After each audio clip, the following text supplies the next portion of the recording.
Alright guys, time to talk about XDC on the channel once again. Now you can see this is on a monthly time frame. I haven't looked at XDC, I think, on a monthly time frame yet. Now, keep in mind this chart isn't the full chart.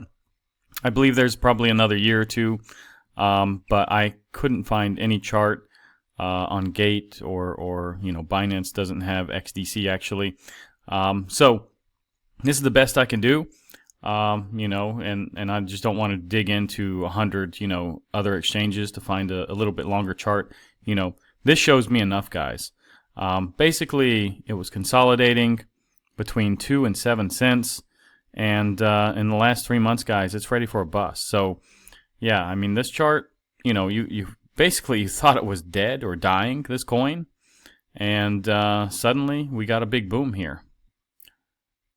Now, I went back to their Twitter, guys. I really couldn't find anything that would, spark this big boom, especially in the last, month or so. So I don't know what's really going on here. If someone knows something, please let me know in the comments. But yeah, I mean, I do believe this is a good project. I've heard about it from other influencers who really covered the project in depth. I'm not a big technical person, guys, but if 2 or 3 influencers are talking about it, it must be worth getting. So anyways, I myself really couldn't find anything, so there has to be something going on though. Now, going back to the daily time frame, you can see that I did draw this flag the other day during the video that I made about 3 days ago. And guys, I mean, if you really zoom in, you can see that the flagpole, it pretty much hit, guys. I mean, the top here was what, 13.8 cents, and this little flagpole is at 14.0. So, guys, that's close enough for me.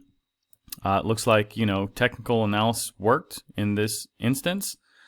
So yeah, I mean, I'm waiting now for maybe a little bit of a consolidation, and then we can see if there's any other pattern here that might play out. This could be the beginning of another flagpole right here.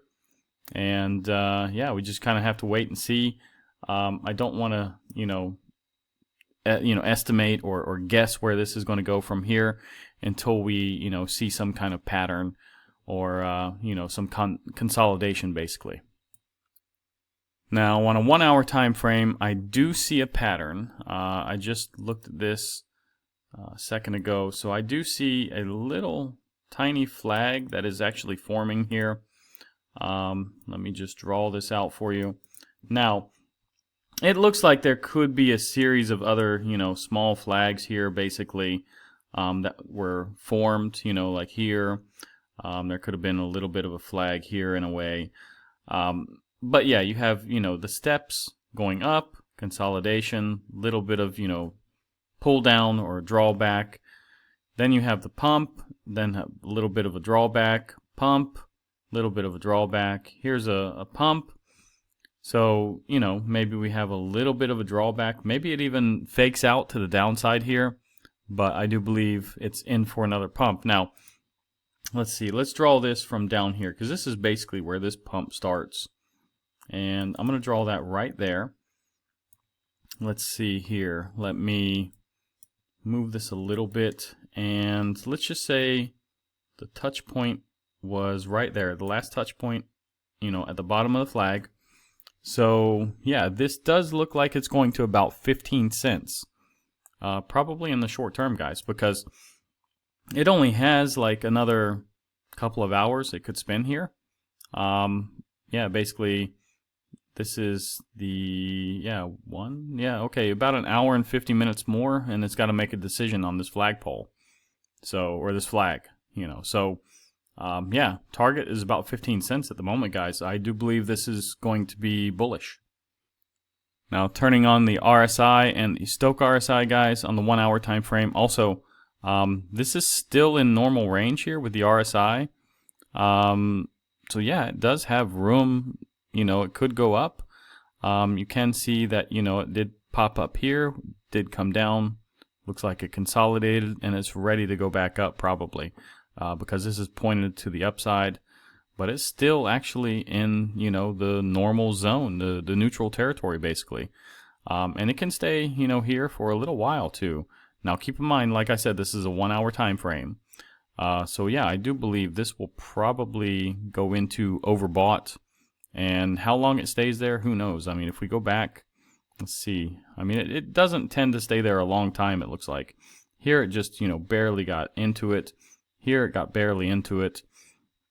Here, barely into it. You know, so yeah, you do have, you know, some small peaks here like this or this. Let me just go back a little bit more.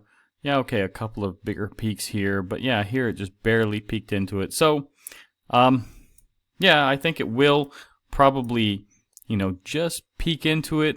You know, I don't think we're going to see anything like this. This was kind of big if we go back, like, you know, the past couple weeks. But yeah, I do believe this is going to be a little bit more bullish, probably break out more to the upside than to the downside. You know, at least that's the probabilities I'm saying. Now guys, if we take a look at this, this is Moodix, by the way. This is a trading platform basically that measures news. And yeah guys, I mean, this 0.685, that is one of the biggest positive news readings I have ever seen. I've been with this platform probably for almost a couple years now.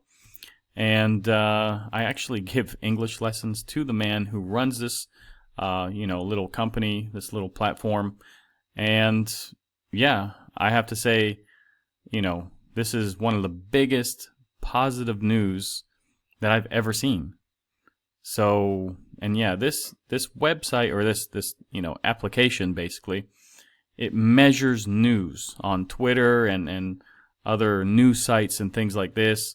And it measures the positivity or negativity. Now, yeah, I mean, if you have even like 0.1, you know, that is a lot, I would say. But 0.685, guys, that is major news. Now, taking a look at XDC and Tokenomics, guys, basically there's almost a 15 billion circulating supply at the moment. It doesn't say anything about max supply, so that's a little bit worrying. But anyways, guys, the total supply at the moment is about 38 billion. So, yeah, I don't know if they do have a max supply or not. It's not listed here. Maybe nobody knows. But I'm sure that it has to be listed somewhere, like in a white paper or something. But I could probably go here and find out. But it doesn't really matter, guys. Now, all-time high, actually getting kind of close now. 19.28 cents. Still about a third down, 33%, let's just say. And all-time high was, what, in August 2021, so that's over 3 years ago, guys. And I don't think there's going to be much volume that it has to really clear. So yeah, be looking for XDC to pump up there, and probably, you know, I would say by the end of the month, honestly. Now, taking a quick look at Bitcoin, guys, it is almost at 100,000. We have touched that today already. We have broken through actually a weekly resistance at the moment. Now, keep in mind, we have to close a weekly candle above this at least for that to really be valid. Now, a daily time frame, right here at 99,000 basically, if we close this candle above it, that's good news too. So let's hope we can just close that at least. And then tomorrow we can start to work on this level here at about 101,200, which is also a daily time frame resistance. Now, Ethereum, on the other hand, has broken back into this range above 33.13 and, you know, 35.34. So it is, you know, a little bit more closer to the 35.34 at the moment than the 33.13. So yeah, I mean, it's making good steps here. That is the next resistance though, the 35.34. Now keep in mind, all of these like green lines here, these are weekly resistances. I haven't marked off any daily resistances for Ethereum. They're just, you know, they're 7 times less weak than, you know, a weekly, you know, line that I have here, which is green. So it's better to look at it probably on a weekly time frame. And, you know, I don't want to clog up these charts too much sometimes. But anyways, guys, let's take a quick look at the market cap here.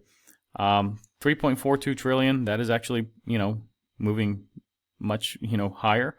You can see basically we finally broke this line at what, 3.28 trillion yesterday, and we actually retested this. Looks like a couple of times basically.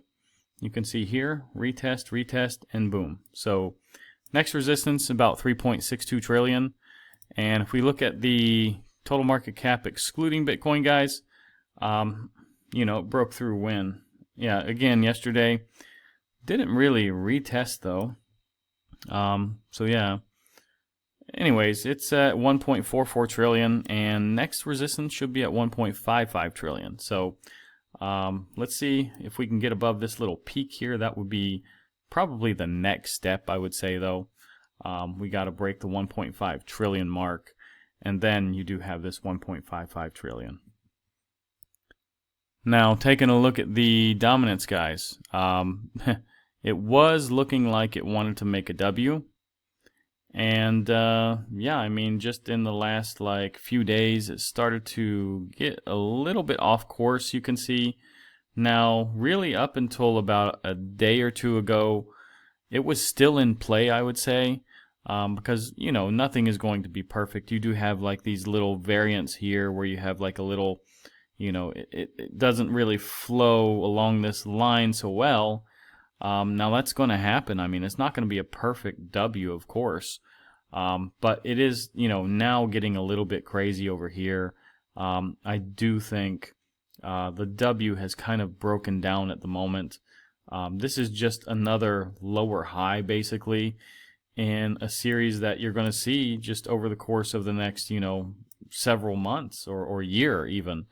Here you can see this was the peak here, and that was about 61.78. You have the next peak here, which took place in middle December. And yeah, this is the next, lower high. So yeah, that, this is what, all of middle January basically. And it wasn't so sudden like these. They got a big rejection over here back in November, big rejection here back in December. But here it just, was a little bit slower. It didn't react so quickly like the other two times. But yeah, this is just another lower high, guys, in a series that you just will see, that are going to come.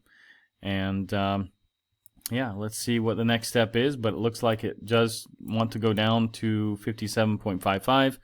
If we break that, next level of support is 56.9. Now, I am surprised to see only a 49 here on the altcoin season index. Probably hasn't updated, though. I don't know how often it's updated. Doesn't really matter. Now, fear and greed is 70. Yesterday it was 63. And, of course, with PPI, yesterday, that was like CPI today. Very nice news. So we did pump. Yeah, naturally, this is going to go up, So, anyways, let's take a look at the liquidations. And you can see I'm really surprised that only 310 million have been wrecked in the last 24 hours. I guess probably a lot of the shorts had closed their shorts. And yeah, I mean, there still is more shorts wrecked than longed. But yeah, I mean, when you have moves like this, like today and yesterday, you would just expect, a lot more. Now, taking a look at the economic calendar, guys, let's look at tomorrow. Basically, you do have core retail sales. Philadelphia manufacturing. We do have FOMC member Williams speaking. Not too much going on. We also have jobless claims, but that's about it. It's not so important like the past couple of days, though. Now, taking a look at the crypto bubbles, guys, you can see everything is pretty much in green. Only move here is not. And yeah, I don't see any others that are not in green. So interesting to see. I don't know why move is red.